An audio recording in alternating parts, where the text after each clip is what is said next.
भारत भूमि विभिन्न मानवीय जातियों तथा संस्कृतियों का अजायब घर है। नाग जातियां अपनी मानवीय विशेषताओं के चलते संपूर्ण भारत में पूजनीय रही है। सर्वशक्तिमान ईश्वर शिव नाम से सभी मनुष्य समान रूप से विद्यमान है, जो नारी में श्रद्धा रूप में तथा पुरुषों में विश्वास रूप में होता है। भगवान शिव नाग जातियों के सभी वंशों की पूजनीय है। भगवान शिव पर विश्वास कर उनकी पूजा करने वालों को शैव धर्मी तथा ऐसे धर्म को शैव धर्म कहते हैं तथा इस धर्म से संबंधित ग्रंथों को शैव धर्मशास्त्र कहते हैं। शैव धर्म शुद्ध वैज्ञानिक एवं आध्यात्मिक धर्म है, जो मनुष्य को मानवता और आध्यात्मिकता के उच्च गुण की ओर ले जाकर मनुष्य का कल्याण करने वाला है। शैव धर्म शास्त्रों में शिव ने मनुष्य को ही श्रेष्ठ माना है। शैव धर्म और वैष्णव धर्म हमेशा ही प्रतिद्वंद्वी रहे हैं। शैव धर्म जहाँ लोक धर्म जनसामान्य का धर्म रहा है, वहीं वैष्णव धर्म राजसी और व्यापारियों का धर्म रहा है।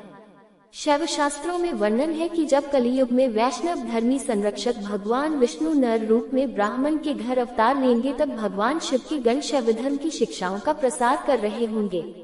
नाग जाति के लोग शिव के अतिरिक्त किसी को अपना आराध्य नहीं मानते हैं। प्राचीन शैव ग्रंथों में नाग कबीले अत्यंत समृद्ध और शक्तिशाली बताए गए हैं, जिन्होंने पूरे विश्व में नाग सभ्यता व संस्कृति को फैलाया है। नाग सभ्यता में बैल नागों का पवित्र पशु माना जाता था। भारत में नाग जातियां प्राचीन काल से निवास कर रही है, जो विभिन्न नामों से भारत के अलग अलग भागों में पाई जाती है। विश्व में नागों के कुल 5 वंशों में कोलीय तक्षक टाक नाग कुल के लोग भारत में बहुतायत में निवास कर रहे हैं। इतिहास में कुषाण युग के बाद तथा गुप्त युग के पहले ये भारशिव नाम से जाने जाते थे, जो कि नागों की उपाधि थी।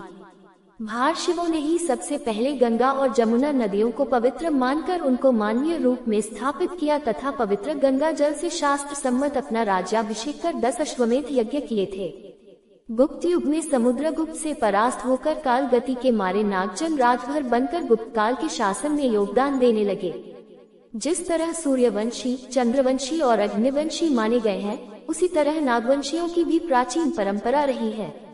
लेकिन भारत के धार्मिक और सामाजिक इतिहास को सर्वसम्मत बनाकर कभी भी क्रमबद्ध रूप से नहीं लिखा गया, इसलिए विरोधाभासी अधिक नजर आता है।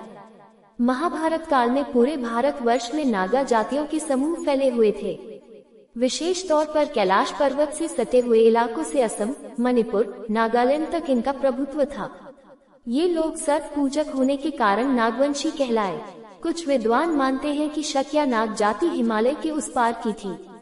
अब तक तिब्बती भी अपनी भाषा को नाग भाषा कहते हैं। ये सभी नाग को पूजने वाले नाग कुल थे, इसीलिए उन्होंने नागों की प्रजातियों पर अपने कुल का नाम रखा। जैसे तक्षक नाग के नाम पर एक व्यक्ति जिसने अपना तक्षक कुल चलाया। उक्त व्यक्ति का नाम भी तक्षक था, जिसने राजा परीक्षित की हत्या कर दी थी। बाद में परीक्षित के पुत्र जन्मेजय ने तक्षक से बदला लिया था। नागा आदिवासी का संबंध भी नाग से ही माना गया है। छत्तीसगढ़ के बस्तर में भी नल और नाग वंश तथा कवर्धा के फनी नाग वंशियों का उल्लेख मिलता है।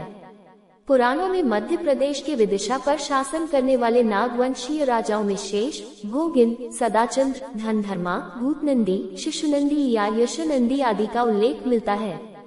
पुराणों के अनुसार एक समय ऐसा था जबकि नागा समुदाय पूरे भारत, पाक, बांग्लादेश सहित के शासक थे। उस दौरान उन्होंने भारत के बाहर भी कई स्थानों पर अपनी विजय पताकाएं फहराई थी। तक्षक, तनक और तुष्ट नागाओं के राजवंशों की लंबी परंपरा रही है। इन नागवंशियों में ब्राह्मण, क्षत्रिय आदि सभी समुदाय और प्रांत के लोग थे। नागवंशियों ने भारत के कई हिस्सों पर राज किया था। इसी कारण भारत के कई शहर और गांव नाग शब्द पर आधारित हैं। मान्यता है कि महाराष्ट्र का नागपुर शहर सर्वप्रथम नागवंशियों ने ही बसाया था। वहां की नदी का नाम नाग नदी भी नागवंशियों के कारण ही पड़ा। नागपुर के पास ही प्राचीन नागर्धन नामक एक महत्वपूर्ण प्रागैतिहासिक नगर है। महार जाति के आधार पर ही महार से महाराष्ट्र हो गया।